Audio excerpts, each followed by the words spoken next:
When a sex addict lies to you, what to do. I'm Dr. Doug Weiss, and I've been working with sex addicts for almost 40 years. I'm going to help you a lot with this. It's going to take a few minutes. If you have yet to subscribe to our channel, I want you to hit the button. If you have a question, put it in the box, because if you are living with a sex addict who is lying to you, you're going to want what we got to talk about. Well, let's get right in it. Sex addicts do lie.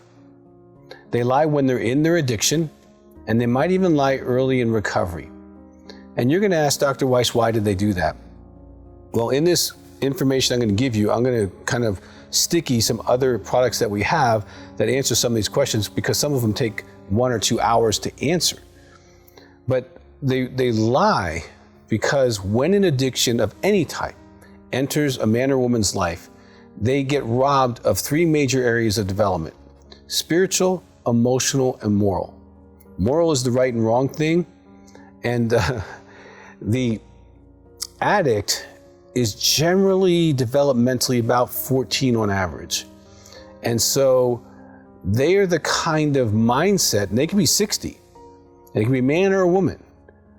They could be 60 years old, but they're gonna, like, you caught them in a lie, and they're gonna ask, kind of like a teenager would, who you found pot in their room, and you would say, you know, why do you have pot? And they would say, why are you in my room? And you would go, what are we talking about? Okay? And so sometimes they will start to blame you and make you the problem. There's a gaslighting YouTube that you can watch on our channel, and that'll help you go through that. But they're lying oftentimes as a reflex. And the reflex serves a few purposes. One, it protects the addiction. It protects their medicine, whether that's an affair, whether that's strippers, whether that's them being on websites, chat rooms, Facebook groups, or masturbation, pornography, whatever their particular flavor of sex addiction is, it will try to protect that supply. No, I didn't talk to him. No, I didn't talk to her. No, and while I'm looking at the text, yes, you did. Oh, well, it wasn't personal, you know, and you'll get into this crazy making conversations because you're dealing with a 14-year-old. So the first thing I want you to do is lower your expectations that you're dealing with an adult. You're not. Adults don't need addictions. Adults don't medicate their pain. They process it.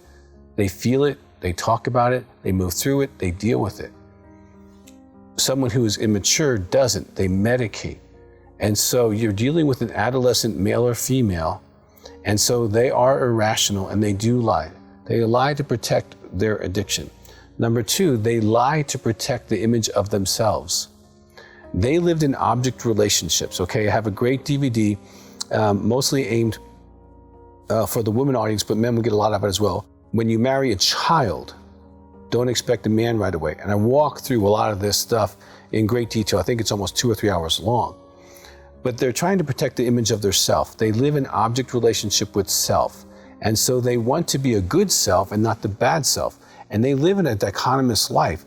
There's a secret world over here where they do the naughty stuff, and then they're the good boy, sometimes even religious, or religious woman. They might sing in the choir or do all kinds of things and have the good image thing, and they don't want anything to hurt that image, including with themselves. They want to be in that image, even though they're over here doing very inappropriate things for hours, okay, and costing sometimes lots of money. But they don't want these two worlds to intersect. I'm good when I'm over here and I have my naughty side. And so they lie to protect that. They don't want to be integrated. Now, that's some of why they lie. And if you want to know why people lie, I have a DVD. And again, this is aimed more towards understanding why men lie. But if you have a female sex addict, you're in a lot of pain, sir. You are being lied to. And this video, even though it's called Why Men Lie, would definitely help you. I go through about 12 or 14 different reasons, including personality disorders, including several reasons why people lie. So, when they actually are presenting the lie to you, the first thing you want to do is stay regulated. Stay calm, because if they can get you into a lot of anger or hurt or disbelief, or they can move you into this emotionally very strong place that you can't manage your emotions, you're going to get off topic. And it's going to get confusing, and it's going to be one of those 2 or 3 hour things, and you may even forget where you started. Even though you have the proof right there in your phone, in your hand, a picture, it wouldn't matter. You're going to get off topic. So stay emotionally regulated. If you have problems with emotional regulation, get the book Emotional Fitness, okay? It'll really help you with that. But you have to stay calm. And they'll say, because it could be a man or woman, I'm just gonna say, darling,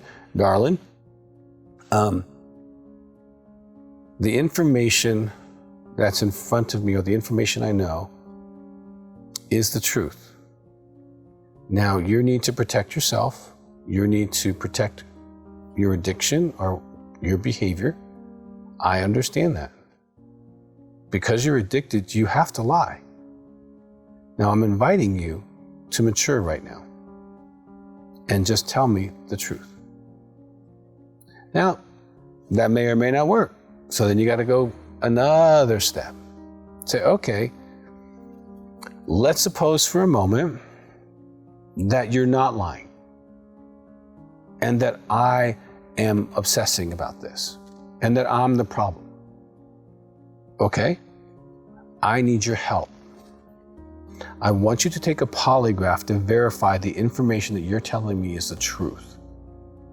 Now, I am telling you, I've probably done close to 3,500 polygraphs in my career, 3,500. And so I've given this opportunity to at least that many sex addicts, male and females. And the people that have nothing to hide, this is their response. Oh, that's a great idea, Dr. Weiss. And I can tell you, there's been some legitimate cases where the wife or husband was totally wrong. They didn't have the affair, they didn't cheat, they didn't do the porn for 5 years, they've been clean, and they feel very justified in declaring that they're free, and the spouse goes, okay, I was wrong. And it's over. It's over. Now, about 50% or more of the time, I will have a reaction where they will start to kind of pull back, do this, and you can tell they're trying to think, how do I get out of this trap?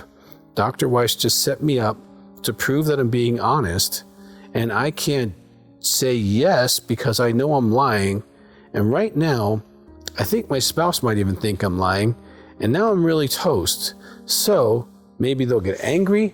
Maybe they'll say, you'll never trust me, you're the problem. And you say, okay, but then you can still take the test and help me. If you pass it, I won't bring it up again. That's the deal. If they move in that direction, they start getting angry, upset, or are silencing, controlling you, getting aggressive with you, you are most likely, and I'm telling you from 3,500 experiences, you are almost always going to be dealing with someone who's absolutely lying. Now, there could be a slim chance it's not true, but those who refuse to take polygraphs on Monday, because we do intensives and they give that opportunity, and if you're dealing with an addict who lies to you, I would highly recommend that you come to an intensive, because we do polygraphs here and then get well. And also we do the neuromodulation stuff that you can get, because as a partner of a sex addict, look up partnerbetrayaltrauma.org. I did a great research project. There's a book, video, all that stuff on there for you to heal. But you've through PTSD, depression, self-esteem, your sexuality, all of that has been statistically damaged because of their betrayal, and lying is an act of betrayal. They're betraying you for whatever they're protecting. And so when they leave on Monday and they say, oh, I'm not going to do it, then they go to group and they talk to the wife, and sometimes the wife just is like, I know you're lying now. Because there's no reason for you not to take a polygraph to prove that you have not seen her again, talked to her again, or him, or whatever the issue is, gone to a strip club, masturbated, pornography, whatever the issue is. You will not prove to me, so I am going to assume you're lying. And usually somewhere between 11 p.m. and 2 or 3 in the morning, he says, okay, I'll take it, comes in the next morning and says, okay, I was lying. There were 3 people, it wasn't one person. It wasn't 3 years ago or 3 weeks ago. And yes, I did this. And yes, I've been masturbating 3-4 times a week. Yes, I've been looking at pornography. Okay. And they take the polygraph and they pass it. Well, now they can heal. See, as long as someone's in a lying place, their ability to heal is very limited. But once they get free, then they're shameless. And oftentimes the spouse can integrate truth, because if you're married to a sex addict and that thing keeps going off inside of you, that intuition thing going, I know I don't know it all. I know this isn't right. I know this isn't true. And the polygraph is the only way I know to actually get the real truth. But just asking the question is a great strategy, because the reaction will tell you, for the most part, if they're lying to you or not. And if they are, then you have to think through what you need to do. And if you're a spouse of an addict, you might want to make a phone call to one of the counselors. Call our office, 719-278-3708. This is what we specialize in, okay? I'm the president of the American Association for Sex Addiction Therapy. We have 3 45-hour trainings on sex addiction, intimacy, anorexia, partner betrayal trauma. I train counselors around the world. My team is excellent at dealing with these issues.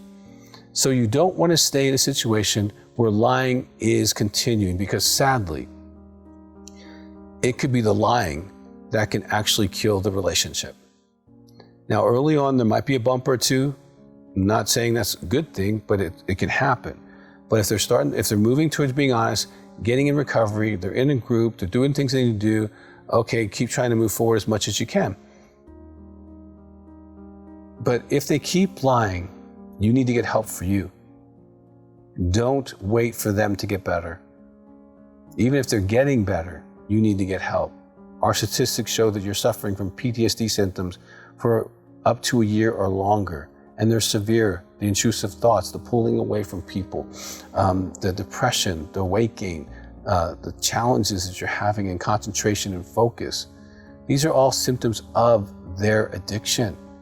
If you feel like you're not the woman or man you used to be, you're not happy, then you might want to get help for yourself. We have groups. There's the partner betrayal material. There's the partner recovery material. Sex addiction does impact everybody. There's a book for Beyond the Bedroom for adult children of sex addicts. If you are one, that'd be helpful. If you are raising children, that might be helpful to know the impact that sex addiction can have on your children. So there's a lot of help, a lot of information. And I want to encourage you. I've been clean for almost 40 years.